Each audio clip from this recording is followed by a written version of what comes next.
Polrestabes Bandung menangani kasus pengeroyokan di wilayah Andir yang menyebabkan kematian seorang pria bernama Bernadim Prawira pada Sabtu tanggal 1 November sekitar pukul 3.30 waktu Indonesia Barat. Korban yang juga dikenal sebagai Not ditemukan meninggal di rumahnya di Jalan Adibrata, Kelurahan Kebonjeruk, Kecamatan Andir. Pelaku pengeroyokan adalah dua kakak korban yang juga tinggal di rumah tersebut, berinisial D dan BS. Kejadian berawal saat korban pulang dalam keadaan mabuk dan merusak rumah, sehingga memicu kemarahan pelaku yang kemudian melakukan penganiayaan menggunakan pisau dan helm. Akibatnya, korban mengalami luka tusuk pada dada kiri hingga menembus paru-paru dan kehilangan banyak darah hingga meninggal dunia. Polisi melakukan penyelidikan dan menetapkan kasus ini sebagai tindak pidana pembunuhan dan pengeroyokan. Pelaku dikenakan pasal 338 KUHP tentang pembunuhan, pasal 351 ayat 3 KUHP tentang pengeroyokan yang menyebabkan kematian, serta pasal 44 tentang penghapusan kekerasan. Wilayah Andir, tepatnya di Jalan Adibrata, Kelurahan Kebonjeruk, Kecamatan Andir. Jadi kejadiannya adalah pada tanggal 1 November pada pukul setengah 4 pagi atau 03.30. Untuk korban atas nama Bernadim Prawira alias Not, orang rumah tersebut juga. Jadi korban adalah penghuni rumah tersebut. Untuk tersangka atas nama DI dan atas nama BS tinggalnya juga di rumah tersebut. Jadi asal muasal kejadian ini bermula dari adanya laporan dari masyarakat ke Polsek dan ditindaklanjuti oleh jajaran Polres Bandung dengan ditemukannya ada orang meninggal di dalam rumah. Kemudian tim mendatangi rumah tersebut, memeriksa olah TKP dan dibawa ke rumah sakit. Pada saat pemeriksaan memang dari para tersangka di belakang saya ini menyatakan adalah meninggalnya hal yang wajar. Tetapi ternyata setelah dilakukan penyelidikan dan penyidikan dengan mengolah alat bukti ditemukan terjadi penganiayaan dan pengeroyokan terhadap korban yang mengakibatkan matinya seseorang. Perlu dijelaskan bahwa tersangka ini adalah kakaknya daripada korban itu sendiri.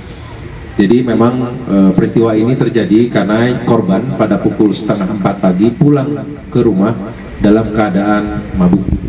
Dan ke dalam mabuk, kemudian di dalam rumah yang bersangkutan mengacak-ngacak rumah dan mungkin melakukan hal-hal teriak-teriakan yang mungkin tidak disukai oleh para tersangka. Akhirnya para tersangka melakukan penganiayaan kepada korban yang merupakan adik dari tersangka tersebut.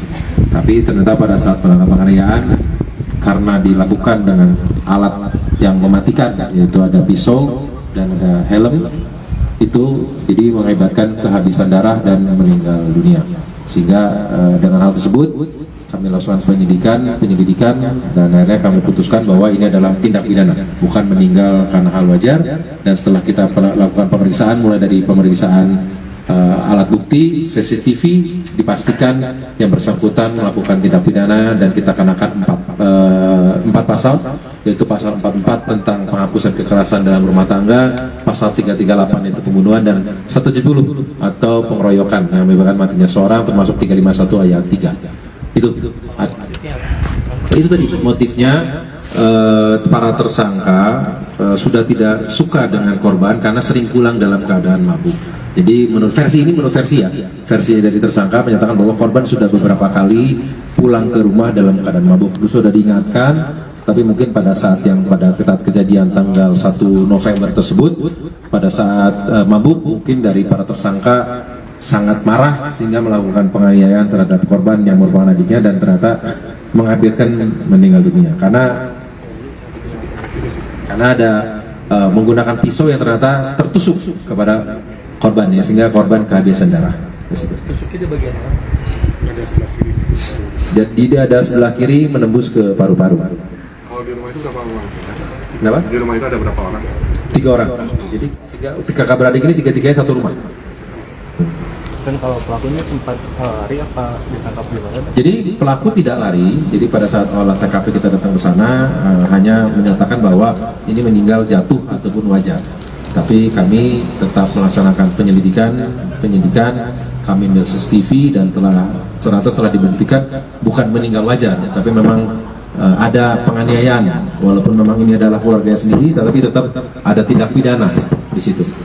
Ya, Yang pisaunya sempat disembunyiin. enggak. Pisaunya tidak di sini kan? Yang diamankan itu siapa aja deh? Enggak, yang bawa dari kita, dari Polrestabes. Yang diamankan inisialnya siapa aja? Terus yang melakukan penusukan terhadap korban itu siapa deh? Jadi yang diamankan atas nama DI dan atas nama BS. Yang melakukan adalah DI yang melakukan perusahaan. Yang lain itu penganiayaan, mendorong dan lain-lain, pemukul. Kakak berapa yang di ini? Ini adik.